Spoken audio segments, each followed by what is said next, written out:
Funding runs out Saturday for the Supplemental Nutrition Assistance Program, also known as SNAP or food stamps. Tens of millions of Americans could be impacted. The government shutdown is now in its 30th day. Thanks for joining us here at 4.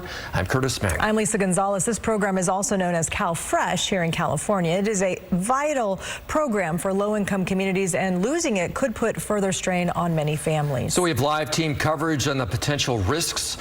Christopher Salas is in Washington, where a food drive is helping feed people. Gulston Dart is looking at which counties in California most rely on these benefits. But we begin with Maricela de la Cruz with how UC Davis is prepping to help its students. Curtis, they're already receiving more donations, and the university is getting ready to host 2 emergency food distributions next week here on campus. We know that there's around 6,000 students throughout Yolo County that rely on CalFresh benefits, and a good chunk of those are believed to be here at UC Davis. Now, with the disruption to CalFresh benefits in November, colleges and universities are prepping. They're increasing their resources as much as they can. And here at UC Davis, they are working very closely with the YOLO Food Bank to host those emergency food distributions, because at least 40% of all CalFresh recipients in Yolo County also depend on other food banks. Today, we heard from one student who frequents the food pantry here at UC Davis, and also a student who manages a program that helps students facing food insecurity. For me, it's kind of worrisome, especially because we don't know when we're going to get those resources back. And so as someone, again, who's low income, it is very concerning. We immediately started listing resources such as Aggie East, which is pay what you can, including $0 is donation based. And as well as there is Aggie Fresh, which is for students who are not eligible for CalFresh. And then we also have satellite pantries, which we have 10 different locations on campus.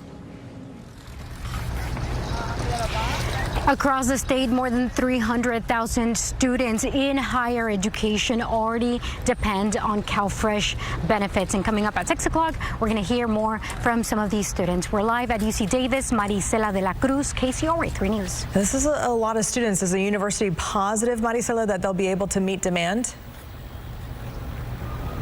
Yeah, Lisa, they are having increasing a lot of their resources throughout the campus with their food lockers, with meals that are already prepped, in which people can get at no cost here, especially for students. But what we're hearing is that they're not sure if they're going to be able to meet the demand, even with assistance from the YOLO Food Bank. So we'll just have to wait and see what happens next week with those food distributions. Of course, we'll stay on top of this. Yeah. All right. Thank you.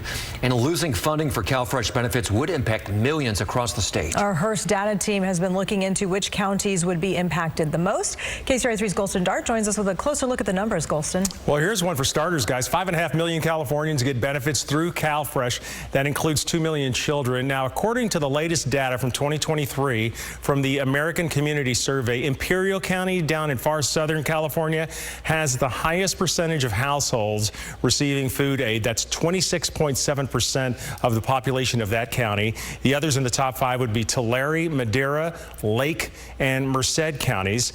And we can do this. We can take a look at some of the counties right here in our area. And San Joaquin County has the highest percentage of households that receive benefits. That number is 15% of the population there. That accounts for more than 36,000 households. The next highest would be Stanislaus, Sacramento, Yolo, and Solano counties. 14%, or nearly 25,000 households in Stanislaus County receives CalFresh benefits. And then right here in Sacramento County, we're looking at about 77,000 households that receive benefits, more than 9,300 households in Yolo County. And then in Solano County, we can also tell you that close to 16,000 households there get CalFresh benefits. In Placer County, the lowest in our area at just over 5%. That comes out to about 8,300 households receiving those benefits. Placer also ranked as the 4th lowest in our state. The Department of Agriculture says that California received over $1 billion in food assistance aid earlier this year, the most of any state in the union. Curtis? All right, Gulston, thank you. And you could go county by county right now on KCRA.com to see how many people rely on CalFresh benefits across the state. You could also see how we compare with other states.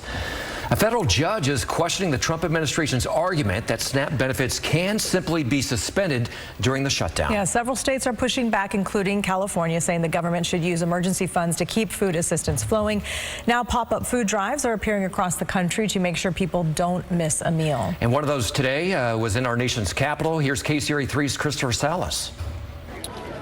Hard to ignore the setting and symbolism of this food drive happening behind me. It's on the National Mall, so just beyond these trees, that's the U.S. Capitol, where, of course, lawmakers have been at a stalemate prompting this government shutdown. And it's in front of the Agriculture Department, where they are telling people starting this Saturday, more than 40 million Americans are going to lose food benefits. Now, between all of that, right here, people are trying to feed each other. It's called the People's Pantry. It's furloughed federal workers and volunteers coming to collect food for anyone who may need it, including SNAP recipients who may lose benefits come this Saturday and federal workers who haven't been paid. We're trying to do our small part while also calling on the administration to do what they are completely able to do and use the emergency funds to keep the food stamp program going through November 1st. Now, the Department of Agriculture says it cannot legally use those emergency funds to keep SNAP going during the shutdown, which is why they say the benefits will run out this Saturday. On the National Mall, I'm Christopher Salas. House Speaker Mike Johnson's rejecting Democratic plans to fund SNAP benefits during the shutdown. In a press briefing, he said Republicans remain focused on reopening the whole government. These rifle shot bills that you keep hearing about deviates from the goal. We have one singular purpose, and that is to reopen and fund the entire government. The Democrats do not get to shut down the government and then make the decision on who's more important than the other and which little thing they want to fund to relieve their own political pain. We have one purpose, and that is turn this thing back on. And all those other efforts are deviations, and it's political games. Food assistance, healthcare costs, air travel, and military pay will all face major strains in the coming days as the government funding lapse nears a full month with no resolution in sight. You can stay updated on any new developments out of Washington as the shutdown continues. Download the KCRA 3 app, turn on the breaking news alert.